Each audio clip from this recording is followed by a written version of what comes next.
Oswestry Rural Youth Church was created about 3 years ago by two members of clergy who realised that after confirmation there wasn't really anything for the young people in the rural areas.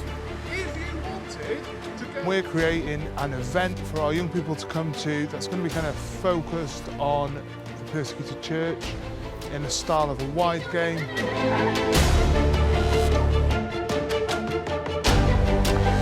It looks quite easy, but there's lots of thorns in there, so the young people are going to love me. Very simply, everyone in your team needs to get one of these packs, bring it back to base.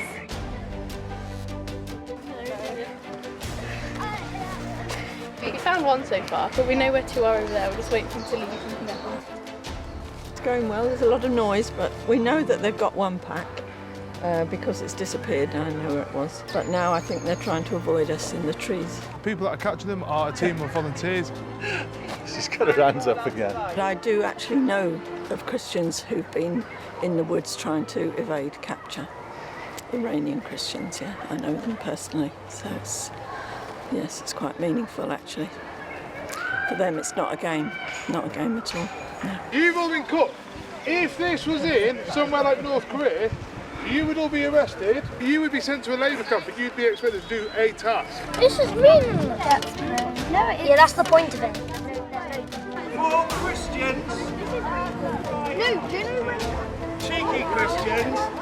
What I would like you to do is to transfer all of the baked beans there into the bowl there. When they're there, once that activity's done, or during that activity, they're going to be told a true story about a persecuted Christian in Korea, Morocco, where there are rules and regulations on Bibles and who can have them and in what language and tradition. The second worst country to be a Christian in is Afghanistan. Unbelievers must keep their faith completely secret.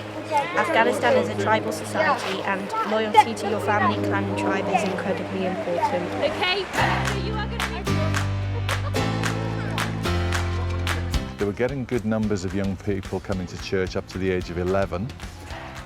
They were turning up for messy church and they were seeing them in the schools, but when they went to secondary schools, which were spread across the area, there was a sort of a drop-off in contact, and so some of the churches were quite small and didn't have the resources to do their own work, but there was a real sense that if people collaborated together, we could do something more.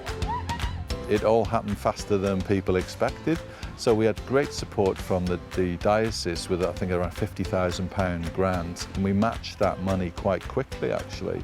So what we thought might take a couple of years came together in about a year to get the funding together. So they're different to the Hodnet Deanery and the Rockwoodine Deanery in that MAT's only been in post since September 2018, whereas Hodnet is on the back of perhaps 6 years or more. The previous incumbent there working with young people in like a cell church network, and Rockwoodine, I've been there now in post coming up to 5 years.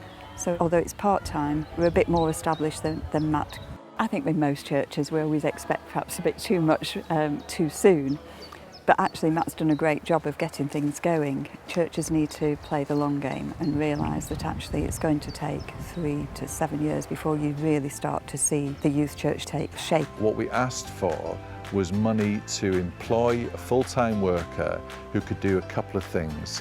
And one of those was to reach out to young people who were at the point maybe of moving on from church and to work with them in a way which stimulates their faith, helps them to think about it, to make choices about it with their peers in safe spaces. So that's part of the work. The other side is building a team of volunteers. If you're going to sustain a work like this in a rural area, it's early days and we're just trying to find a process which works for volunteers who may be already quite committed, but also other people who haven't yet heard the call to join the kind of workforce.